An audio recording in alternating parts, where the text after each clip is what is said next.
अस्सलाम वालेकुम दोस्तों, आज मैं आप लोगों को हज़रत बिलाल रज़ी अल्लाह तआला अन्हु का वाक़या सुनाता हूँ कि कैसे वो ईमान लाए।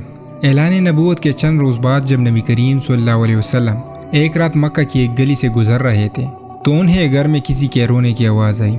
आवाज़ में इतना दर्द था कि आप सल्लल्लाहु अलैहि वसल्लम बेख्तियार उस घर में दाखिल हो गए।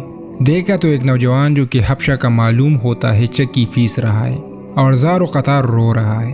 आप सल्लल्लाहु अलैहि वसल्लम ने उससे रोने की वजह पूछी तो उसने बताया कि मैं एक ग़ुलाम हूँ, सारा दिन अपने मालिक की बकरे चराता हूँ, शाम को तक कर जब घर आता हूँ तो मेरा मालिक मुझे गंदम की एक बोरी पीसने के लिए दे देता है, जिसको पीसने में सारी रात लग जाती है। मैं अपनी किस्मत पर रो रहा हूँ कि मेरी भी क्या किस्मत है।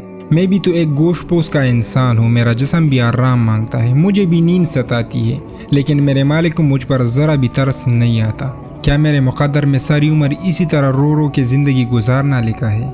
नबी करीम सल्लल्लाहु अलैहि वसल्लम ने फरमाया कि मैं तुम्हारे मालिक से कहकर तुम्हारी मुशक्क़त तो कम नहीं करवा सकता, क्योंकि वो मेरी बात नहीं मानेगा। हाँ, मैं तुम्हारी थोड़ी मदद कर सकता हूँ कि तुम सो जाओ और मैं तुम्हारी जगह पर चक्की पीसता हूँ। वो ग़ुलाम बहुत खुश हुआ और शुक्रिया अदा करके सो गया और आप सल्लल्लाहु अलैहि वसल्लम उसकी जगह चक्की पीसते रहे। जब गंदम ख़त्म हो गई तो आप उसे जगाए बगैर वापस तशरीफ़ ले आए।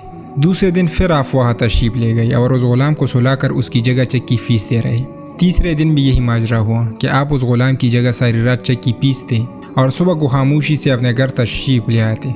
चौथी रात जब आप वहाँ गए तो उस ग़ुलाम ने कहा, ए अल्लाह के बंदे, आप कौन हो और मेरा इतना ख्याल क्यों कर रहे हो? हम ग़ुलामों से न किसी को कोई डर होता है और न कोई फ़ायदा, तो फिर आप ये सब कुछ किस लिए कर रहे हो? आप सल्लल्लाहु अलैहि वसल्लम ने फरमाया कि मैं ये सब इंसानी हमदर्दी के तहत कर रहा हूँ, इसके अलावा मुझे तुमसे कोई गरज नहीं। उस ग़ुलाम ने कहा कि ये तो बताओ कि आप है कौन? नबी करीम सल्लल्लाहु अलैहि वसल्लम ने फरमाया, क्या तुम्हें इल्म है कि मक्का में एक शख्स ने नबूवत का दावा किया है? उस ग़ुलाम ने कहा, हाँ मैंने सुना है कि एक शख्स जिसका नाम मोहम्मद है अपने आप को अल्लाह का नबी कहता है। आप सल्लल्लाहु अलैहि वसल्लम ने फरमाया कि मैं वही मोहम्मद हूँ। ये सुनकर उस ग़ुलाम ने कहा कि अगर आप ही वो नबी है तो मुझे अपना कलमा पढ़ाए, क्योंकि इतना शफीक और मेहरबान कोई नबी ही हो सकता है जो ग़ुलामों का भी इस कदर ख्याल रखे। आप सल्लल्लाहु अलैहि वसल्लम ने उन्हें कलमा पढ़ाकर मुसलमान कर दिया। फिर दुनिया ने देखा कि उस ग़ुलाम ने तकलीफ़ें और मुशक्क़तें बर्दाश्त की, लेकिन दामन मुस्तफ़ा न छोड़ा। उन्हें जान देना तो गवारा था, लेकिन अपने शफीक और मेहरबान नबी का साथ छोड़ना गवारा न था। आज दुनिया उन्हें बिलाल हबशी रज़ी अल्लाह तआला अन्हु के नाम से जानती है। नबी करीम सल्लल्लाहु अलैहि वसल्लम की हमदर्दी और मोहब्बत ने उन्हें आप सल्लल्लाहु अलैहि वसल्लम का बेलौस ग़ुलाम बनाकर रहती दुनिया तक मिसाल बना दिया।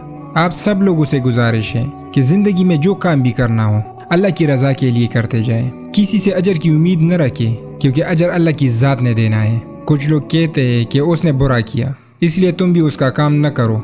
नहीं, अल्लाह की नबी सल्लल्लाहु अलैहि वसल्लम के अखलाक अपनाने की कोशिश करें। बेशक उस अजीम ज़ात के अखलाक तक पहुँचने का तसव्वुर नहीं, मगर कोशिश हमको बेहतरीन उम्मती बना सकती है। मेरे नबी सल्लल्लाहु अलैहि वसल्लम जैसा कोई नहीं। आप सल्लल्लाहु अलैहि वसल्लम पर मेरे वालिदैन और मेरी औलाद की जान भी कुर्बान। हो सके तो अपने दोस्तों के साथ भी शेयर करें। शुक्रिया।